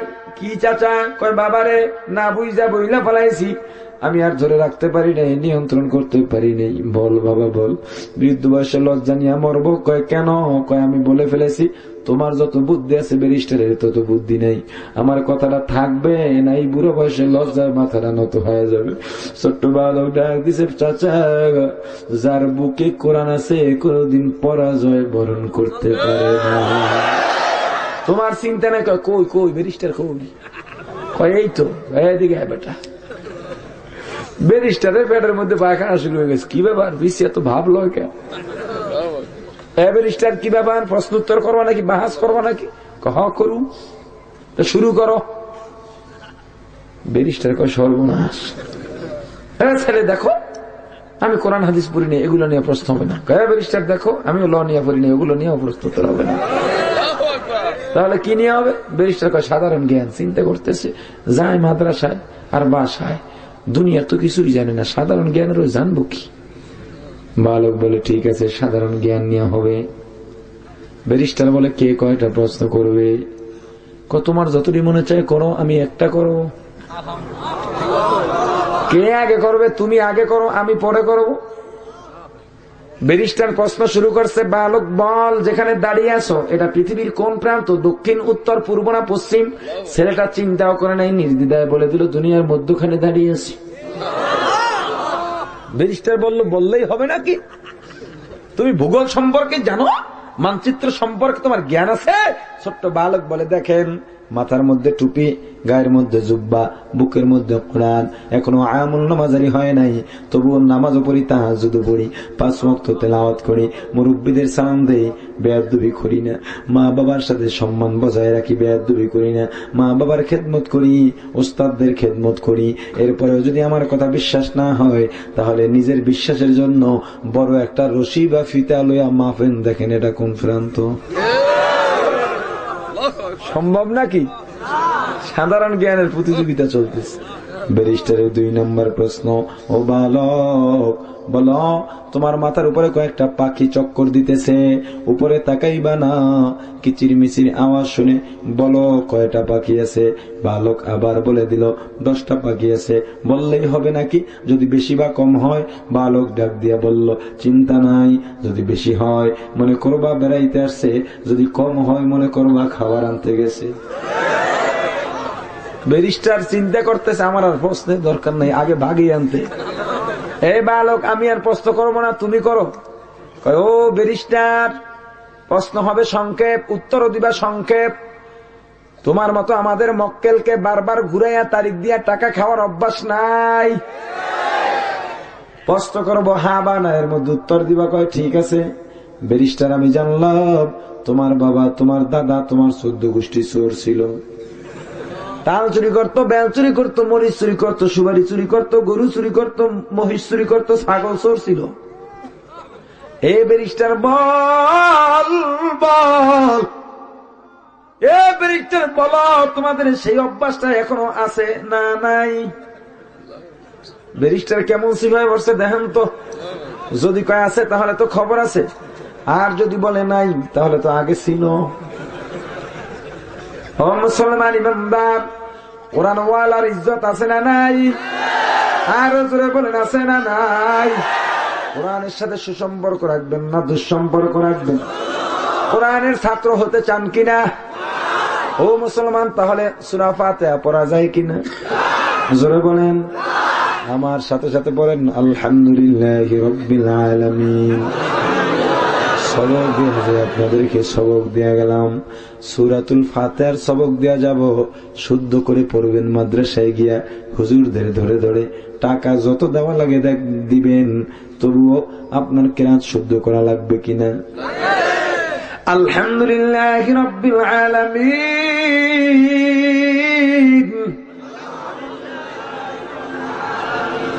আর রহমানির রহিম,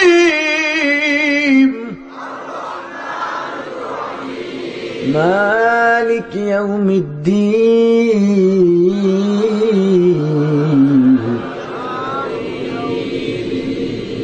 ইয়্যাকা না'বুদু ওয়া ইয়্যাকা নাস্তাঈন,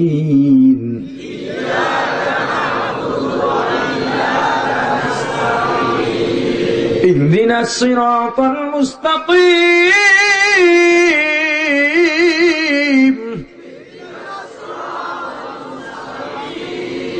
صراط الذين أنعمت عليهم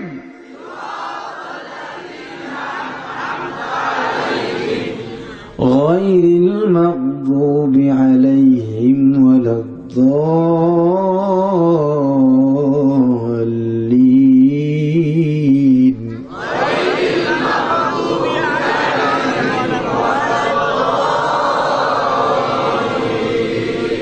অনেকদিন পরে পড়ালাম, মনটা আসলে আল্লাহর কসম করে বলি আমার অনেক শান্ত হয়ে গেছে। অনেক পুরানো দিনের কথা মনে পড়ে গেছে। ছাত্রদেরকে এভাবে মক্তবের মধ্যে একটা সময় পড়াইছি, সবাই পড়ছে, একটা মজার দৃশ্য, ঠিক কিনা? এ মুসলমান ইমানদার, আল্লাহর গোলাম, কোরআনের সাথে সম্পর্ক রাখবেন। সুসম্পর্ক না দুঃসম্পর্ক? কোরআন যারা পড়ে আর পড়ায় তাদের সাথে সুসম্পর্ক না দুঃসম্পর্ক? কোরআন যেখানে পড়ানো হয় মাদ্রাসার সাথে সুসম্পর্ক রাখবেন না দুঃসম্পর্ক রাখবেন? আর জোরে বলেন, আর জোরে বলেন। ও মুসলমান ইমানদার, সুসম্পর্ক রেখে যদি মরতে পারো, তার উসিলায় আল্লাহ রাব্বুল আলামিন তোমাকে জান্নাতের ফয়সালা করে দিতে পারে। এ মুসলমান, কি মনে করছো? কবরে যাওয়ার আগে সাবধান হও, সাবধান হও। দুনিয়ার মায়া পরে সব ভোলা যাবে না, যাবে নাকি? ও তুই এই দুনিয়ার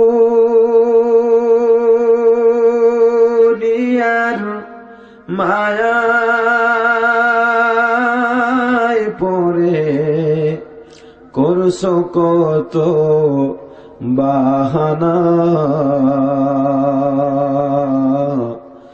এ যে নই তোরা আসল বাড়ি, কবর যে তোরা আসল ঠিকানা। এই যে নই তোরা আসল বাড়ি, কবর যে তোরা আসল ঠিকানা। ও তুই এই দুনিয়ার মায়ায় পরে করছো কত বাহানা, এ যে নই তোরা আসল বাড়ি, কবর যে তোরা আসল ঠিকানা। এ যে নই তোরা আসল বাড়ি, কবর যে তোরা আসল ঠিকানা। কবর পথের যাত্রী তুমি, একই পথের পথিগামী। কবর পথের যাত্রী তুমি, একই পথের পথিগামী। তুমি আমি কেউ রব না, তুমি আমি কেউ রব না, দিতে হবে রওয়ানা। এ যে নই তোরা আসল বাড়ি, কবর যে তোরা আসল ঠিকানা। এ যে নই তোরা আসল বাড়ি, কবর যে তোরা আসল ঠিকানা। ও মুসলমান ইমানদার আল্লাহর গোলাম, ওই কবর কিন্তু ভালো জায়গা নয়। ও মুসলমান, ইবলিস কিন্তু আপনাকে এখন গুতানো শুরু করছে। ওঠ, ইবলিস বুঝে গেছে কিছুক্ষণ পরে দোয়া হবে। এত বিশাল একটা মকবুল তাফসীর মাহফিল, ওঠ, চলে যাও, চলে যাও।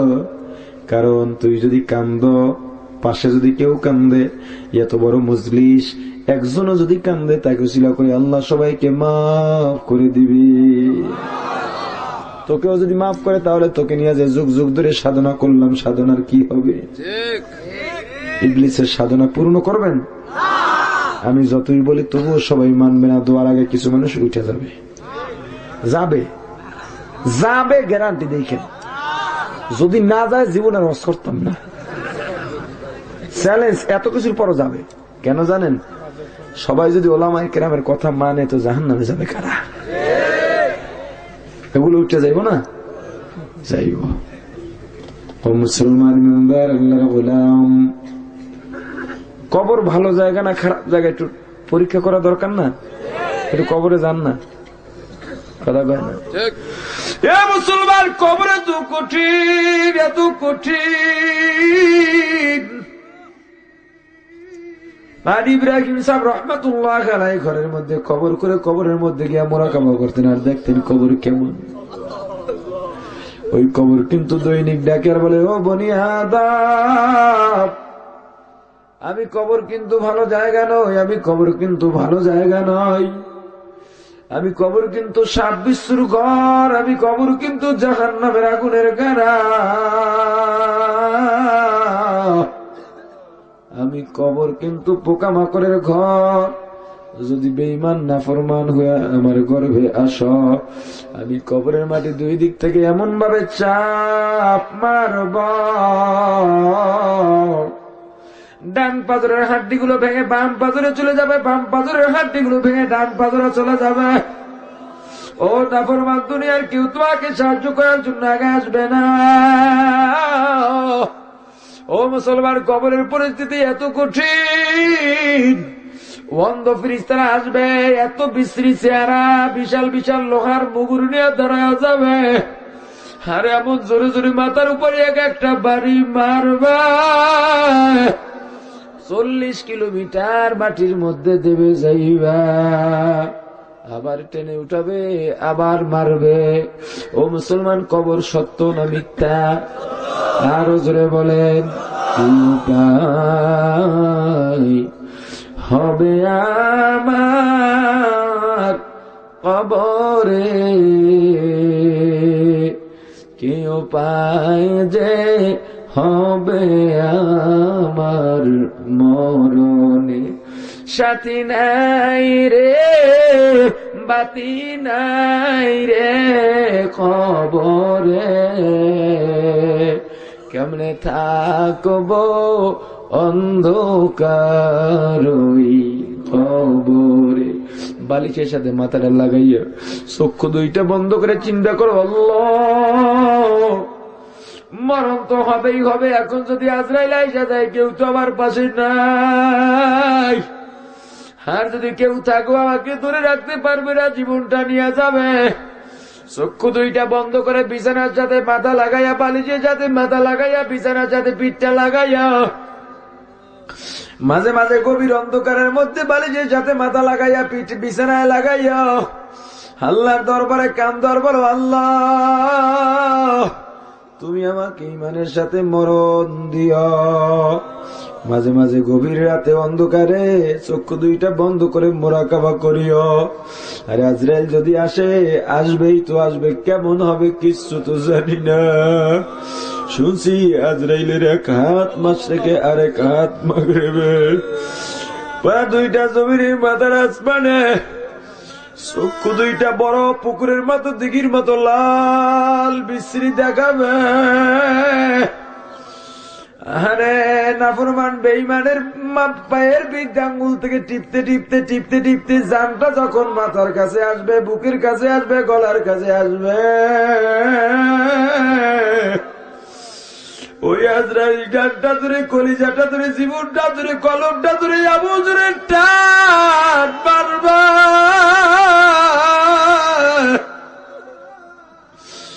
যারা ল্যাপটুক বানায়, ওই সুতার মধ্যে তুলার মধ্যে একটা আংটা থাকে, ধরে টান দিলে যেমন ছিঁড়ে ফেরে বের হয়ে যায়, জানটা রকম বের হয়ে যাবে, উপায় থাকবে না।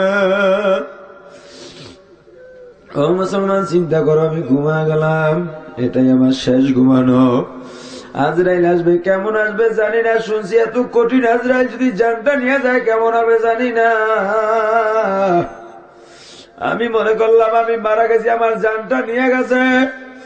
আমার সন্তানগুলো বাবা বাবা বলে কান্দে, আমার সন্তানগুলো আমার পাশে বসে মা মা বলে কান্দে। ও পর্দালের বা একটু পিছনের দিকে তাকায় দেখো, যখন তুমি 16-17 বছরের যুবতী ছিলা, তোমার বাবা, তোমার বড় ভাই, তোমার চাচা, তোমার অভিভাবক বৃন্দ তোমাকে বিবাহ বন্ধনে আবদ্ধ করাইয়া, ও মাগরঙের শাড়ি পরাইয়া, দামি দামি স্বর্ণের গহনা পরাইয়া তোমার স্বামীর বাড়ি পাঠা দিছে। মা, এত আনন্দ উৎসব আর কোনদিন পাও নাই, কিন্তু এমন একটা দিন আসবে মা, ওই রঙিন শাড়ি খুইলা, দামি দামি স্বর্ণের গহনা খুইলা, হে মাগু পাতলা সাদা 5 কারা কাপড়ের প্যাকেট বানাইয়া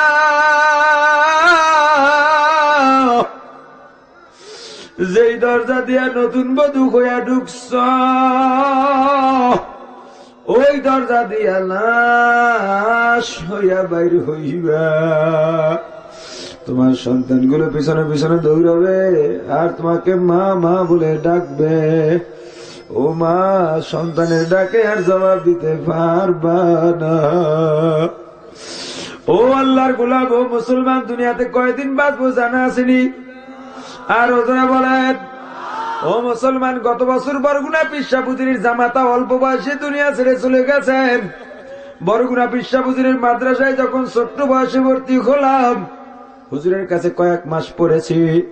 হুজুর ওই মাদ্রাসার বোর্ডিং সুপারের দায়িত্বে ছিলেন। হঠাৎ করে গতবার খবর পাইলাম হুজুর ব্লাড ক্যান্সার হইয়া বারডেম হাসপাতালে আসছেন। একটু দেখার জন্য গেলাম, দেখা মাত্রই হুজুর আমাকে জড়াইয়া কান্নাকাটি শুরু করে দিলেন আর বললেন, বাবা আমি আর বেশি দিন দুনিয়ার মধ্যে নাই। আমি বললাম, হুজুর কেন? চিকিৎসা তো চলতেছে। কয়ে, বাবা আমাকে বোকা ভাবিস না, বোকা ভাবিস না। তোরা যদি নাও শুনাও, আমি তো জেনে গেছি আমার ব্লাড ক্যান্সার। বাবারে বিদায় বেলা বলি আর দেখা হবে কিনা জানি না।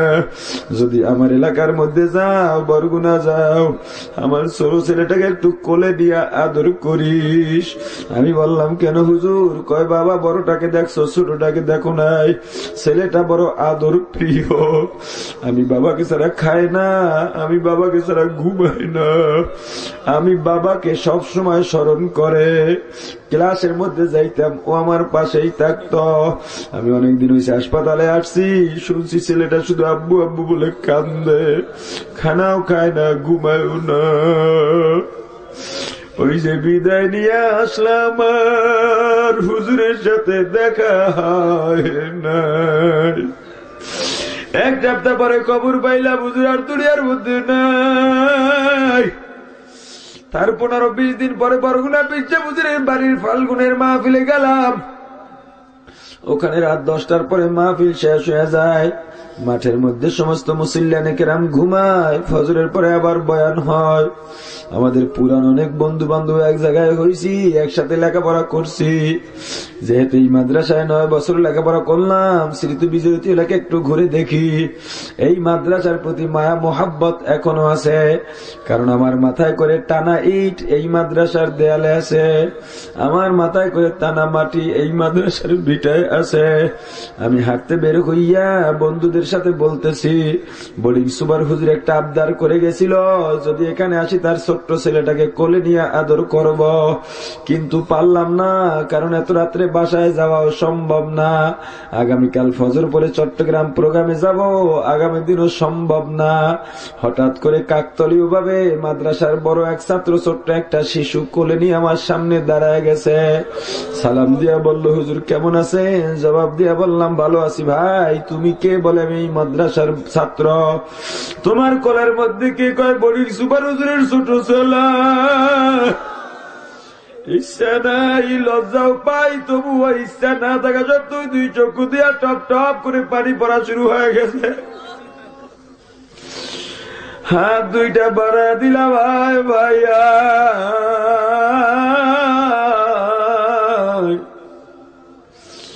তোর বাবা কোলে নিয়ে আদর করতে বসে, একটু আদর করো। যখনই ছেলেটাকে কোলের মধ্যে নিলাম, দেখি এক নজরে আমার দিকে তাকায় রয়েছে, অসহায় নজর দিয়ে তাকায় রয়েছে। মাদ্রাসার বড় ছাত্রটাকে জিজ্ঞাসা করলাম, ও ভাই, হুজুরের ছেলে আমার দিকে কেন তাকায় রয়েছে? বলে, হুজুর আপনি জিজ্ঞাসা করেন। আমি জিজ্ঞাসা করলাম, ও ভাই তুমি আমার দিকে কেন তাকায় রয়েছে? ছোট্ট শিশু কি আর বুঝে, কোনো আওয়াজ করে না, শুধু তাকায় রয়েছে।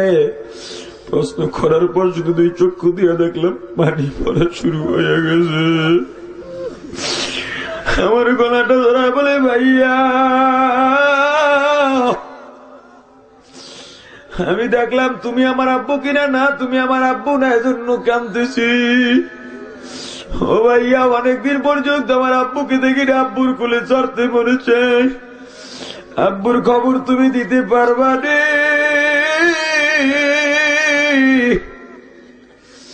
আমার আব্বুর কাছে নিয়ে যাইতে পারবানি? আমার বন্ধুরাও কান্দে, মাঠের মধ্যে 2-1 মুজাহিদ ভাই উঠেছে, তারাও কান্দতেছে। ছেলেটাকে জিজ্ঞাসা করলাম, এ ভাই এই ছেলেটার এখন এই অবস্থা, হুজুর মারা যাওয়ার পর কেমন করছে?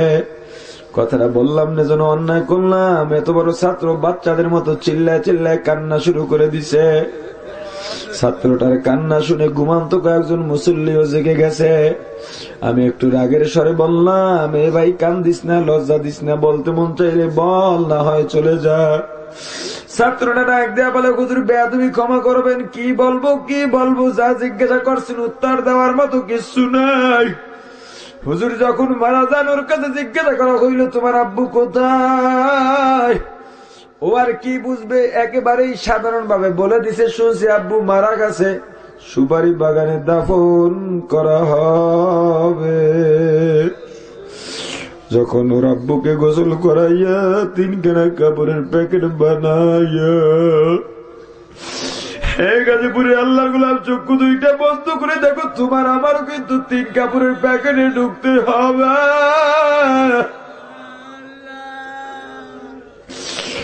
তোমার আমার ওই খাটের মধ্যে চড়া লাগবে, তোমার আমার কোমরেও গামছা লাগবে, কবরে যাওয়া লাগবে, আল্লাহ ছাড়া উপায় নাই। বলে হুজুর যখন হুজুরকে কবরের মধ্যে ঢুকানো হয়েছে, বাজারে চালি দিছে, কলা পাতা দিছে, সবাই মাটি দিতেছে, আর ওর দিকে তাকায় রয়েছে। সবাই কান্দে, সবাই কান্দে, কিন্তু হুজুরের ছোট ছেলেটা কান্দে না, আনন্দ করে আর নিজের হাতে মাটি দিয়ে ডাকতেছে আব্বু তুমি ঘুমাও ঘুমাও, আবার যখন তোমাকে ডাকবা দেরি করবা না, আমাকে কোলে নিবা।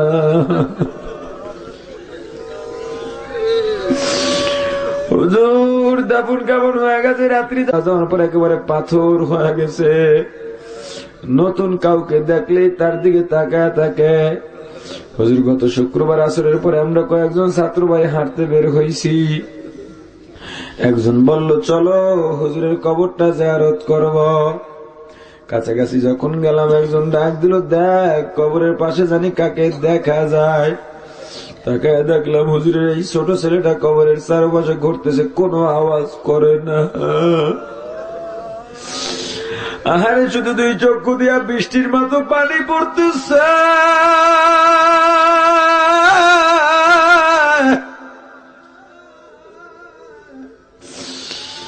একবার এদিকে তাকায় ওদিকে তাকায়, কেউ যদি না থাকে, কিছুক্ষণ পরে কবরের পাশে বসে গেছে। বাবার কবর উপরে হাত 2টা রাখতেছে, ডাইকা ডাকতেছে আব্বু।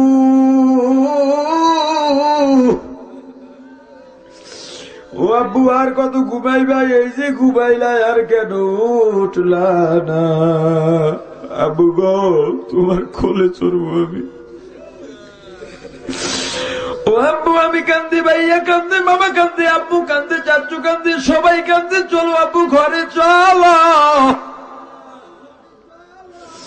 হুজুর আমরা দৌড়ে গেলাম, কোলের মধ্যে নিলাম, গলাটা জড়ায় বলে ভাইয়া আব্বুকে একটু উঠতে বলো।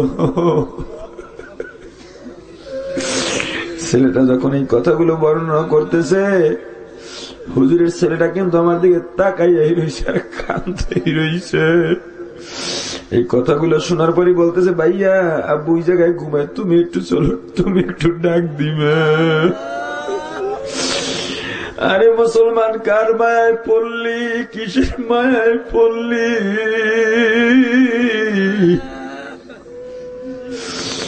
একটু আবার মাওলাকে চিনো, মাওলাকে চিনো।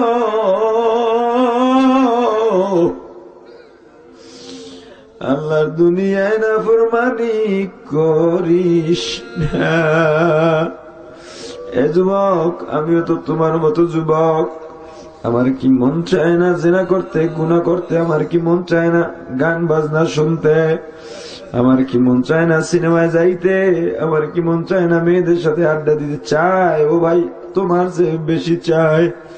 কিন্তু চিন্তা করে দেখলাম এত গুনাহ করছি, তার তওবা করার সময় তো নাই। আবার নতুন করে কি গুনাহ করব? ও যুবক, কি চিন্তা করছো? দুনিয়ার মধ্যে বেশি দিন তো থাকতে পারবা না। গতবার ওই মাওয়ায় লঞ্চ ডুবে গেছে, কত যুবক তো মারা গেছে। ও যুবক, ওই লঞ্চের মধ্যে যদি তুমি থাকতাম, আমি থাকতাম, আমি তুমিও লাশ হয়ে যাইতাম। এ যুবক, কি চিন্তা করছো? না না, দুনিয়ার দিকে তাকায় লাভ নাই। এ যুবক, দুনিয়ার সব যদি বেজার হয়ে যাক, নবীকে আমি কষ্ট দিতে পারবো না, কে কে নিয়ত করতে পারি? হাত উঠাই। আল্লাহ সবাইকে কবুল করেন, বলেন আমিন। ও যুবক, নবীকে কষ্ট দিব না, ইসলাম মানব, আমল করব, হাত নামান। জীবনে আর নবীকে কষ্ট দিব না। হুজুর আপনি যদি পারেন, আমি কেন পারবো না? ও মুসলমান, যারা দাড়ি কামায় বা এক মুষ্টির কম ছাটে, তা তো দাড়ি কামায় নাই, ছাটে নাই, তার হাতের মধ্যে ধারালো ছুরি লইয়া নবীজির কলিজাটা একটা পোজ দিয়া কলিজাটা 2 ভাগ করে দিস। এ যুবক, দাড়ি কামাইয়া আর কত নবীর কলিজার মধ্যে পোষাবি?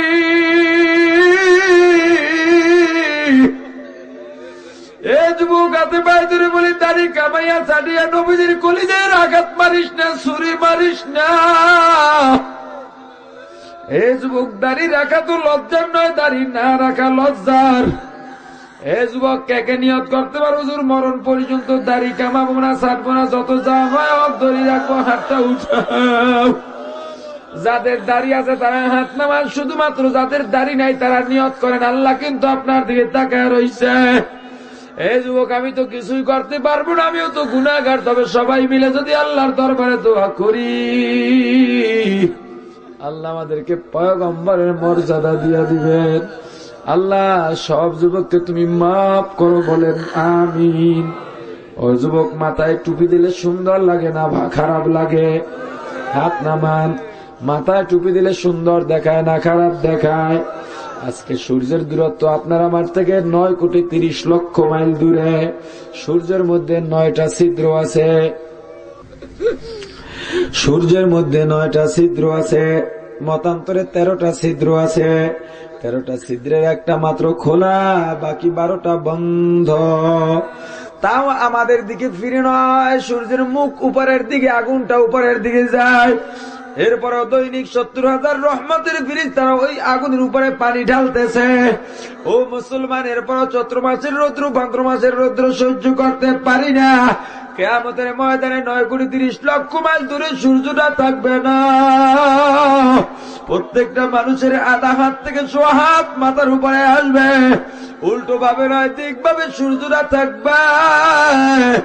একটা ছিদ্র নয়, 13টা ছিদ্র সব খোলা থাকবে। একজন ফেরেশতাও মনের ভুলে 1 ফোঁটাও পানি ছাড়বে না। উল্টো আর আল্লাহ বলে দিবেন, সূর্য তোর মধ্যে যত তাপ আছে সব ছেড়ে দে, ছেড়ে দে। দুনিয়ার মধ্যে উলামায়ে কেরাম কোরআন সুন্নাহ ধরে ধরে এত সুন্দর করে বুঝাইলো, তবু বুঝলো না। আমি আল্লাহ এত নিয়ামত দিলাম, তবু কৃতজ্ঞতা প্রকাশ করলো না। সূর্য তোর যত তাপ আছে সব তাপ ছেড়ে দে। সূর্য যখন সমস্ত তাপ ছেড়ে দিবে, নাফরমান বেঈমানের মাথার চারাগুলো টাস টাস করে ফেটে যাবে। মাথার গিলুগুলো টকবাক টকবাক করে ফুটতে থাকবে। ও মুসলমান, গায়ের চামড়া গোস্তগুলো খুশে খুশে জমিনের মধ্যে পড়ে যাবে। ও মুসলমান, দুনিয়ার মধ্যে যা সবসময় টুপি মাথায় রাখছ, আল্লাহ রাব্বুল আলামিন ডাক দেবেন, ও পয়গম্বর, আপনাকে হাউজে কাউসারের অধিকার দিলাম।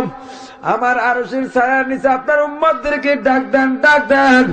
আপনার হাতে 1 বেলা পানি পান করাইয়া দেন, জীবনে আর পানির পিপাসা লাগবে না। যারা টুপি মাথায় দিবা তারা এই নিয়ামত পাইবা। ও যুবক, ও আল্লাহর গোলাম, জুয়ান বুড়া, জীবনে আর টুপি ত্যাগ করবো না, সবসময় মাথায় টুপি দিয়ে রাখবো। অনেক রিক্সাওয়ালা আছে টুপি মাথায় দিয়ে রিক্সা চালায়, অনেক কুলি আছে টুপি মাথায় দেয়, অনেক ভ্যানওয়ালা ঠেলাওয়ালা আছে টুপি মাথায় দিয়ে রাখে, আছে না নাই? আমিও নিয়ত করবো আর কোনদিন টুপি ছাড়বো না। কে কে নিয়ত করতে পারি আর কোনদিন টুপি ছাড়বো না? হাত উঠাই। আল্লাহ কবুল করেন, বলেন আমিন। ও আল্লাহর গোলাম, 1 ওয়াক্ত নামাজ কাজা করা। কাজা করা কাকে বলে? 1 ওয়াক্তের নামাজ বিনা ওজরে অন্য ওয়াক্তের মধ্যে পড়া, ছাইরা দেওয়া নয়। এর সাজা হলো 2,88,00,000 বছর জাহান্নাম। ও মুসলমান, দুনিয়ার গণনার 1000 নয়, পরকালের গণনা 2,88,00,000 বছর। ও মুসলমান ইমানদার, পরকালের একদিন সমান সমান দুনিয়ার 1000 দিন, ঠিক কিনা? ও মুসলমান, এমন পরকালের গণনার 2,88,00,000 বছর জাহান্নাম নামাজ কাজাকারীদের জন্য। আগে নামাজ কাজা করছি, ছাইরা দিছি, এখন থেকে নামাজ কাজা করবো না, ছাড়বো না, নিয়মিত নামাজ আদায় করব। কে কে নিয়ত করতে পারে হাত উঠাই। আল্লাহ সবাইকে কবুল করেন, বলেন আমিন। ও পর্দালের মা, আমি তোমার কাছে যাইতে পারবো না, তুমি আমার কাছে আসতে পারবা না, তবে মা গো তুমি নিয়ত করো, আল্লাহ খালাতো ভাই, মামাতো ভাই, ফুফাতো ভাই, চাচাতো ভাই, দেবর, ভাসুর, দুলাভাই সব যদি রাগ হয় হোক, বেজার হয় হোক, জীবনে আর বেপর্দা করব না। ঘরের মধ্যে টিভি রাখবো না। স্বামী যদি আমার উপরে জুলুমও করে তবু স্বামীর সাথে বেয়াদবি করব না, কারণ স্বামী জুলুম করলে তার শাস্তি আল্লাহর কাছে পাবে, কিন্তু আমি কোনো প্রতিবাদ করব না। আমি একজন আদর্শ পুত্রবধূ হব, আমি একজন আদর্শ গৃহিণী হব, আমি একজন আবেদা সালেহা হব।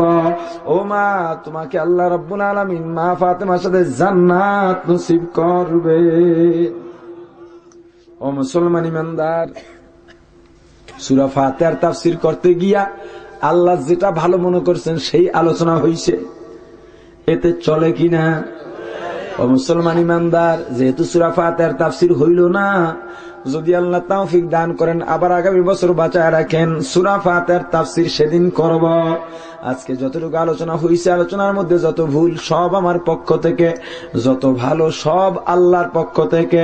আমার ভুলগুলো শুধরাইয়া আল্লাহর ভালোগুলো গ্রহণ করার তৌফিক দান করেন, বলেন আমিন। আর জোরে বলেন আমিন। সুবহানাল্লাহি ওয়া বিহামদিহি, সুবহানাকাল্লাহ ওয়া বিহামদিকা, আশহাদু আল্লা ইলাহা ইল্লা আনতা, আস্তাগফিরুকা ওয়া আতুবু ইলাইক।